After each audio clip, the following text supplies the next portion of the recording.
one of the principal criticisms of public money, that, oh, it's a fixed money supply, the economy will grind to a halt and so on, won't be flexible, won't be dynamic. Nonsense, we can lend it as well as spend it.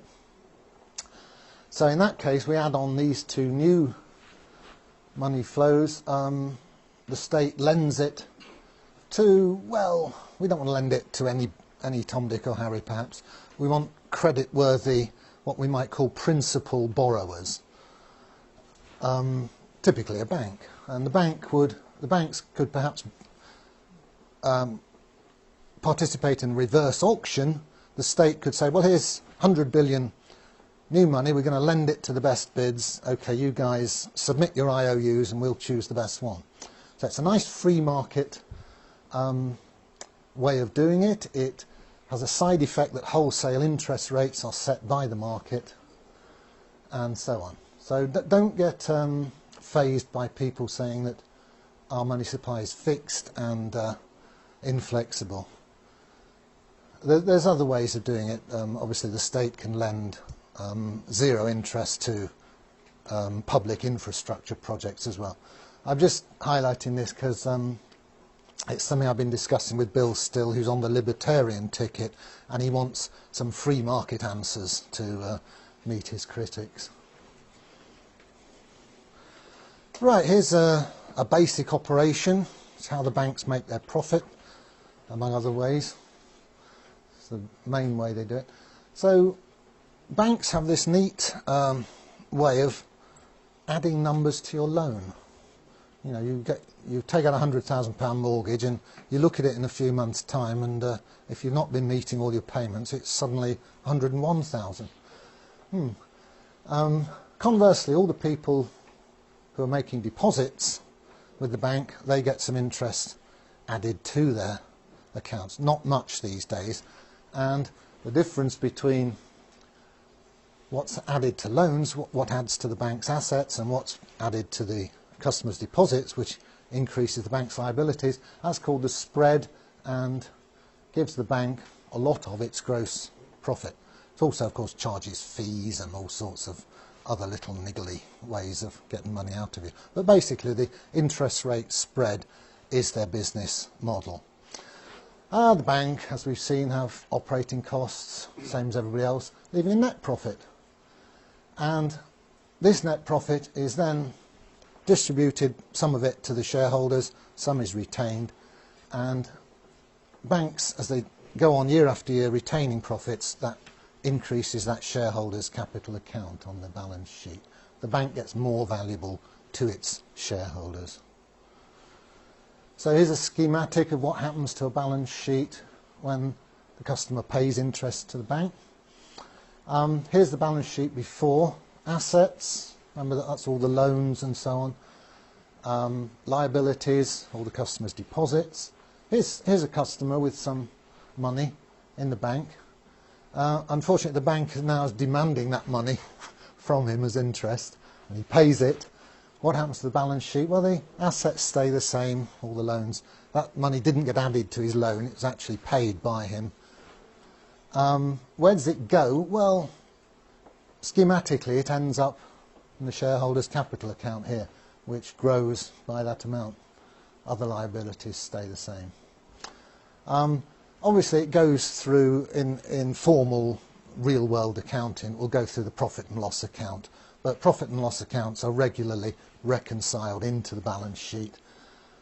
So we can say schematically that this charge on the customer, the interest, is ending up, to a first approximation, as shareholders' capital. And remember, if you wind the bank up, this is perfectly spendable money. Yeah. Conversely, just when the bank pays a little bit of interest to a customer, well, here's the shareholders' capital account, and it shrinks, and the customers get some new money. That's a liability to the bank. So it's just the opposite of the previous slide. There's the gross interest charged on loan. There's the interest paid back to depositor. The difference is the gross profit, which it's sort of a bit skew that it accumulates on the liability side of the bank's balance sheet, but all that means is that the shareholders have dibs on it, should the bank be wound up.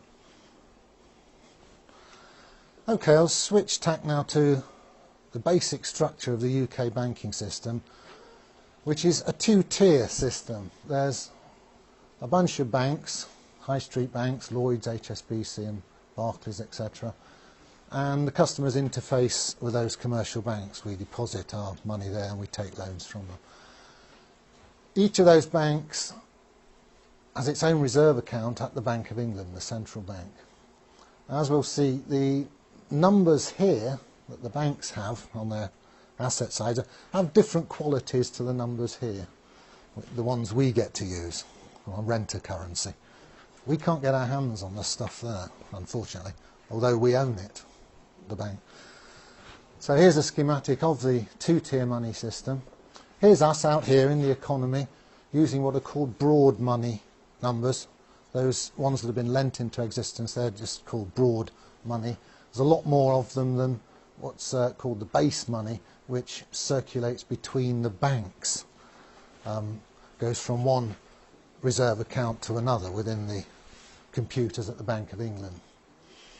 So, interesting points. The causality goes that way. We do all our business, run our economy, and then at the end of each day, behind the scenes, the banks do interbank settlement using these base money numbers.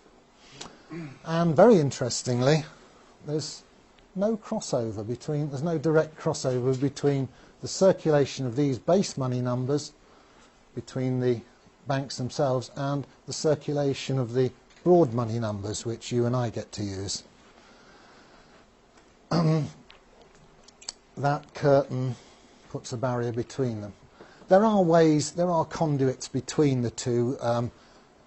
Technically, you can buy and sell gilts here, and you can buy and sell gilts here, and the banks can order physical cash here, and we can get hold of physical cash. But as regards the electronic money, that's more or less all of our medium of exchange, these two circulations are disjoint, they don't cross over. Mike Black is going to explain this more fully this afternoon, or later this morning, later anyway. So, here's the overall picture. There's the money numbers that we use. They come in and out of circulation as loans are taken out and repaid. Ambiguity, are they money or credit? Well, you can always have a good argument about that. To all intents and purposes, they're money. And they circulate with great complexity as we do our business. And then, basically, at the end of each business day, the huge number of money transfers of this sort of broad money is settled by net transfers of this sort of base money. As I said, there's far fewer of these base money numbers. They're internal to the banking system, and crucially they're issued debt-free by the Bank of England.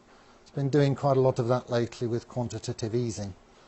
The more money numbers you have in this part of the system, the more easily the banks can settle their differences at the end of each day, because they don't always actually transfer the numbers to each other. Sometimes they have to lend them to each other, and of course then you've got to trust that the bank you're lending to is going to pay you back, and if they look a bit shaky, you're a bit more reluctant to lend to them. So it's quite complicated what goes on here, the inner workings of the system. I like to think of it like this. Because of the disconnect between the two circulations, we're almost moving to a system where we the people, the users, get to use these funny money numbers, and the guys running the system are settling up between themselves at the end of each business day using these other numbers. And there's getting to be such a disconnect between them, they might as well be using Smarties to settle up, because their game is to make a very good living by making the rest of us use their funny money numbers. And we gradually, since the Second World War, we've moved incrementally into this, what's now a scam. I think I'll leave it there then and take questions.